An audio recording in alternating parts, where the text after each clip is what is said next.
जी वालेकुम सलाम। सर आपका नाम? मेरा नाम मोहम्मद उस्मान अली है। करते क्या है? मैं सीएसएस की तैयारी कर रहा हूँ। बिल्कुल सही माशाल्लाह। एक पढ़ा लिखा जो है नौजवान हमारे साथ मौजूद है। तो सर बेसिकली क्वेश्चन मेरा आपसे ये है, मोहम्मद शमी के बारे में आप जानते हैं? जी जी, इंडियन क्रिकेटर हैं और फास्ट बॉलर हैं इंडिया के। और मुस्लिम है। जी मुस्लिम भी हैं। मोहम्मद जिसकी- शमी है क्योंकि नाम तो मुस्लिम होंगे आपको। उसकी बुनियाद पे हमने जब देखा कि एक सजदा ना करने पे या जो भी सीन हुआ उस पर हमने काफ़ी ज़्यादा ट्रोलिंग की कि भाई पाकिस्तान में एक एक बच्चा कह रहा था कि भाई उन्हें सजदा नहीं करने दिया गया, वो नीचे गए लेकिन नहीं कर पाए, फ्रीडम नहीं था। उस पर उन्होंने बयान भी दिया और अब एक बहुत बड़ा बयान आ रहा है।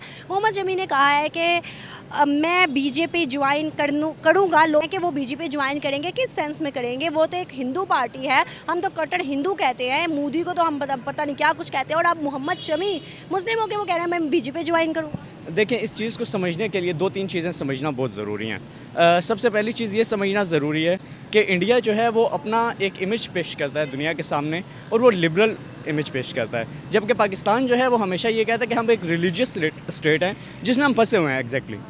लेकिन इंडिया जो है वो लिबरल इमेज पेश करना चाहता है, लिबरल है नहीं, लिबरल इमेज पेश करना चाहता है इनफैक्ट। अच्छा, और मोहम्मद शमी के हवाले से अगर हिस्टोरिकल कॉन्टेक्स्ट देखें तो इनको पहले भी ट्रोल किया गया था। अगर आपको याद हो कि जब पाकिस्तान मैच जीता था, 152 किया था पाकिस्तान ने इंडिया के अगेंस्ट, और उस वक्त हालांकि सब बॉलर्स को मार पड़ी थी, कोई एक विकेट नहीं ले सका था, लेकिन सबसे ज़्यादा अगर इंडिया में ट्रोल किया गया था तो वो मोहम्मद शमी थे।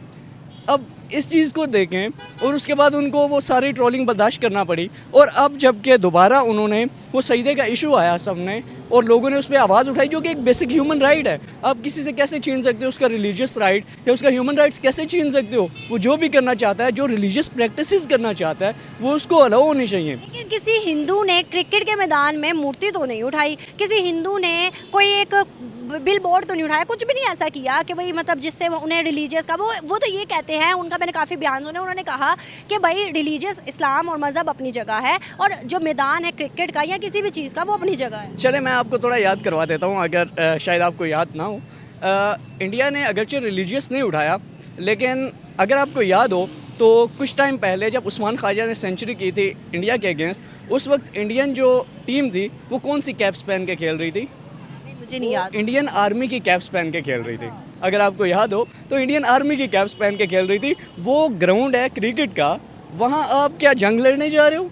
क्या आप इंडियन आर्मी की कैप्स पहन के जा रहे हो? और दूसरी चीज़, बात रही लोकसभा ज्वाइन करने की, तो लोकसभा ज्वाइन करने से पहले उनका मोदी से मिलना और उसके बाद ये एक किस्म का इमेज पोर्ट्रे करने की कोशिश है, इसके अलावा कुछ भी नहीं है। जब कौन पोर्ट्रे करे, मोहम्मद शमी या मोदी जान के अपनी पार्टी को वो करवा रहे हैं? क्या क्या लगता है? देखें मैंने जैसे पहले अर्ज़ किया कि वो लिबरल शो करना चाहते हैं, वो लिबरल हैं नहीं, वो लिबरल शो करना चाहते हैं, ठीक है। उसी बेस पे वो मोहम्मद शमी को इनवाइट कर रहे हैं कि आप लोकसभा ज्वाइन करें, और इसके पीछे कोई ना कोई प्रेशर ज़रूर हो सकता है, क्योंकि मोहम्मद शमी ने क्रिकेट भी खेलना है, मोहम्मद शमी ने अपना करियर बनाना है उस कंट्री में। और उस एक चीज़ देखें ना, तो वहाँ के पहले प्रेसिडेंट जो कि एटमी ताकत जिन्होंने बनाया था वो भी रह चुके हैं, वो भी तो मुसलमान थे ना, और मुसलमान वहाँ के बॉलीवुड के बड़े बड़े नाम हैं। मुसलमानों को हम कहते हैं कि भाई वहाँ फ्रीडम नहीं है, राइट्स नहीं है, वो पोर्ट्रेट कर रहे हैं, मुसलमानों को दिखा रहे हैं कि भाई हमारा मुल्क हमारा मुल्क। क्या पता इमेज हम जो सोच रहे हैं वो ना हो, क्या पता बैकएंड पे कुछ और ही हो। में जो कुछ किया है वो भी आपके सामने है, और उसकी बेस पे क्या वो रिलीजियस इश्यूज़ हैं या वो कोई टेरिटोरियल इश्यूज़ हैं? वो सिर्फ और सिर्फ एक ही इशू है। अच्छा, दूसरी चीज़ जो आप कह रहे हैं कि हिस्टोरिकल कॉन्टेक्स्ट की आप बात कर रहे हैं, तो ठीक है, आप वो फर्स्ट प्रेसिडेंट और वो सारी चीज़ें ठीक हैं, लेकिन वो जो नेहरू की आइडियालॉजी थी, जो गांधी की आइडियालॉजी थी, वो तो दफन हो चुकी है, वो दफन हो चुकी है। अब ये जो आइडियालॉजी है ये आरएसएस की है। अब कैसे कह सकते हैं कि ये नेहरू की आइडियालॉजी है? ये नेहरू की आइडियालॉजी नहीं है, वो दफन हो चुकी है, उनकी आइडियालॉजी डिफरेंट थी। इंडिया में ये सब कुछ पहले नहीं होता था, अब जो कुछ होने लगा है मोदी के इक़्तिदार में आने के बाद। मोदी कौन है आप नहीं जानते क्या? कि मोदी को तलवार कब दी गई थी और किस बेस पे दी गई थी? गुजरात का किसाब नहीं जानते आप?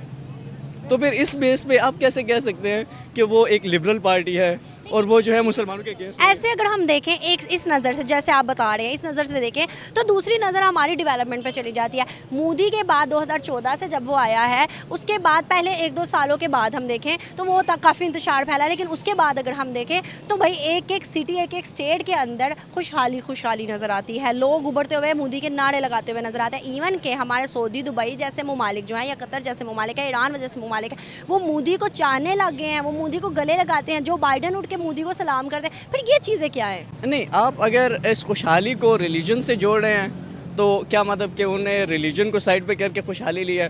तो फिर आप लाइक इस तरह से तो अमेरिका को भी कह सकते हैं बड़ा खुशहाल है, क्योंकि इस्लामोफोबिया तो वहाँ भी बहुत ज़्यादा है, लेकिन वो सुपर पावर है। ठीक है, कि एक कंट्री की जो एक तरक्की है, डेवलपमेंट है, इकोनॉमी है, उसको और रिलीजन को एक करना चाहिए? नहीं, बिल्कुल भी नहीं, मेरा नहीं ख्याल, क्योंकि वहाँ के इंस्टीट्यूशन जो होते हैं, जब तक इंक्लूसिव इंस्टीट्यूशंस नहीं बनते हैं तब तक आप कभी भी तरक्की नहीं कर सकते हो, और डेमोक्रेसी वहाँ पे स्ट्रांग होती जा रही है।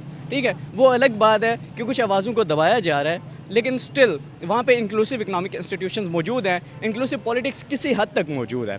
अगरचे मुसलमानों की आवाज़ को दबाया जा रहा है वहाँ पे, लेकिन at the same time India की जो इंस्टीट्यूशंस हैं बेसिकली वो ऊपर लेके जा रहे हैं इंडिया को। इसमें आप ये रिलीजियस कॉन्टेक्स्ट को फिर साइड पे रख देंगे, फिर आप रिलीजियस पे बात नहीं करें, फिर आप उनकी इकॉनमी पे बात करें, उनके इंस्टीट्यूशंस पे बात करें, तो आई थिंक वो ज़्यादा बेहतर रहेगा, क्योंकि रिलीजियस को इन्वॉल्व नहीं करेंगे। पाकिस्तान की बात करें तो हमारे यहाँ पर इकोनॉमी हो, डेवलपमेंट हो, या फिर हमारे यहाँ पॉलिटिक्स हो, या कुछ भी हो, तो उसमें रिलीजन को क्यों ऐड किया जाता है? अभी लास्ट हलवे वाली आप बात देख लें, मतलब कोई छोटी छोटी सी चीज़ है जिसको हम उछालते हैं और दुनिया में हमारा मजाक बन जाता है। वो बात तो असल नहीं ना निकलती, तो बात दुनिया मजाक बना देती है। अच्छा, असल में मसला ये है ना कि जब से पाकिस्तान बना है, ये स्टेट जब से बनी है ना, तब से लेके आज तक हम इस चीज़ से निकल ही नहीं पाए कि हमने डेमोक्रेटिक बनना है, हमने इस्लामिक रिपब्लिक, इस्लामिक भी कहते हैं और रिपब्लिक भी कहते हैं, या तो रिपब्लिक कह लो या इस्लामिक कह लो, मतलब एक साइड पे आ जाओ ना, आप दरम्यान में फंसे हो, ये तो मुनाफिकत है।